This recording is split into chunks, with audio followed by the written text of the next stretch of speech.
Bayangin kalau kalian jadi ani-ani atau punya temen ani-ani. Gimana rasanya, gimana reaksinya? Bayangin aja dulu. Dedi pengen cerita temen Dedi yang jadi ani-ani.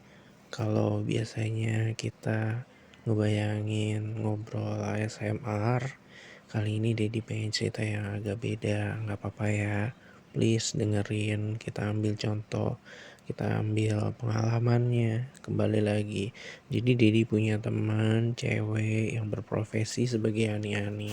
Ini nggak disengaja sebelumnya. Jadi teman Dedi ini, Dedi kenal dari zaman SMA. Sebenarnya SMA-nya juga nggak begitu satu kelas. Tiba-tiba setelah zaman kuliah, mulailah kita saling kenal. Kebetulan satu kampus, cuma beda jurusan aja. Dan kenapa Dedi bisa tahu dia berprofesi sebagai ani-ani? Karena tanpa sepengetahuan, tanpa ketidaksengajaan, Dedi ngeliat dia dijemput sama ya om-om muda lah ya ke kampus. Tapi beda sama teman-teman Dedi yang lain. Teman-teman Dedi yang lain kayak lebih profesional ya dijemputnya. Tapi ini kayak takut-takut, malu-malu. Tapi sayangnya dia ngelihat Dedi ngeliatin dia dengan serius. Ya Dedi pikir cuma ngelihat biasa. Hari berganti hari, kurang dari seminggu, tahu-tahu ada orang nepok pundak Dedi. Ya pas nengok dia tiba-tiba nyapa kayak, halo apa kabar? Ya udah Dedi lanjutin ngobrolnya. Tapi kayak dia langsung to the point gitu. Sorry, mau ngomong sesuatu yang penting, boleh minta waktunya? Ya udah Dedi jawab, oke silakan. Mau di mana, di sini atau di sini aja? Ya udah. Dia langsung ngomong, please, kemarin lu lihat gue dijemput kan sama om-om. Gue minta dengan tolong banget, jangan ceritain ke siapa-siapa ya, anggap lu nggak lihat, anggap lu nggak denger. Ya Didi kan bingung ya, kayak kayaknya tanpa dikasih tahu juga Didi mungkin nggak bakal berani dan bingung juga ya, takutnya salah cerita. Ya meskipun Didi suka gosip, suka cerita juga, tapi kan ini kayak belum tentu kebenarannya. Tapi karena dengan pernyataannya ini ya jadi ternyata benar. Nah hari-hari berikutnya kita jadi ngobrol dan kebetulan Dedi sama dia ini dapat satu kelas barengan meskipun kita beda jurusan. Ya mata kuliah umum lah ya, mudah-mudahan kalian ngerti lah. Nah di mata kuliah umum ini kita juga satu kelompok. Sampai pada akhirnya kita sering ngobrol selama satu semester ini.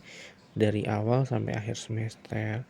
Banyak cerita dan lain-lain. Sedikit demi sedikit terbongkar kalau dia ternyata sedihnya dari keluarga broken home. Iya, keluarga broken home. Papanya nikah lagi, mamanya berusaha bekerja sendiri dan menikah lagi.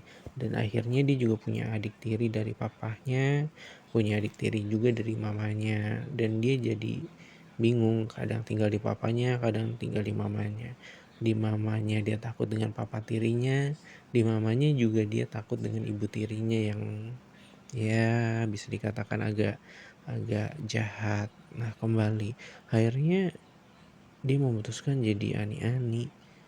Ya kebetulan yang jadiin dia atau istilahnya yang sponsorin dia itu juga nggak terlalu tua-tua banget lah, belum nyampe umur 50, dia cerita masih awal 40-an. Dan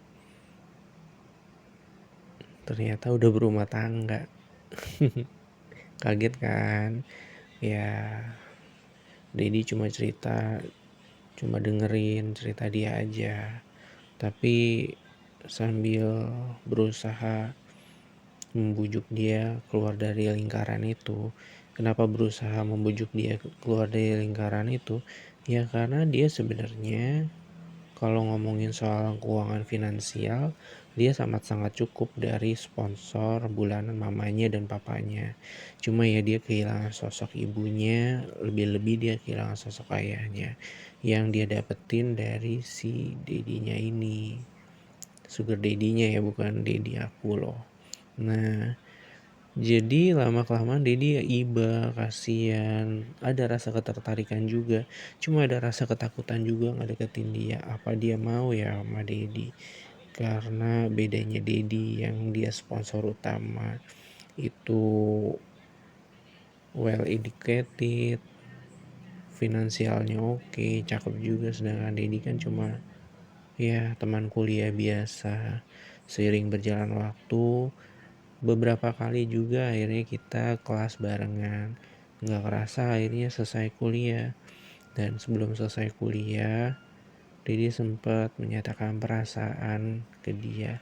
Kalau Dedi punya perasaan. Nah, cuma tampaknya cinta bertepuk sebelah tangan.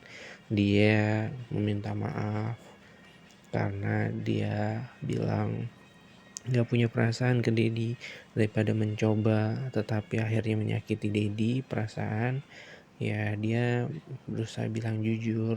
Dedi dengan lapang dada menerimanya, dan kebetulan Dedi bukan tipe kayak cowok-cowok lainnya yang cinta ditolak dukun bertindak. Enggak sama sekali. Ya biarlah dia berjalan di tempatnya dan Dedi berjalan di tempat Dedi. Dan selang kurang dari 5 tahun setelah selesai kuliah, akhirnya Dedi ketemu dia lagi. Dan selama kurang dari 5 tahun itu, Dedi juga tahu lewat Instagramnya, lewat media sosialnya, ternyata dia menikah dengan cowok yang menurut Dedi juga lebih baik. Dan pas Dedi ketemu itu dalam rangka ketemuan kayak buka bareng lah ya, halal bihalal, dia sempat nyapa Dedi dan cerita-cerita tentang kehidupan dia. Dan bersyukurnya dia udah keluar dari lingkaran itu. Semoga kita semua, terutama kalian cewek-cewek, gak tergiur untuk terjun menjadi seorang ani-ani, baik ani-ani coba-coba maupun ani-ani profesional. Meskipun mungkin di antara kalian cewek-cewek ya utamanya datang dari keluarga broken home yang kurang baik dari mamanya, papanya. Tapi please, please banget, apapun keadaan kita, tetaplah berjalan di track yang lurus. Berusaha banget. Dan gak lupa Dedi ngucapin makasih udah dengerin cerita Dedi ini. Besok-besok Dedi bakal cerita yang lain lagi. Semoga kalian suka. Dan ingat pesan Dedi, jangan mencoba jadi ani-ani. Dan kalau ada teman saudara yang jadi ani-ani, berusaha mengajak dia kembali menjadi yang lurus-lurus aja. Oke, ciao.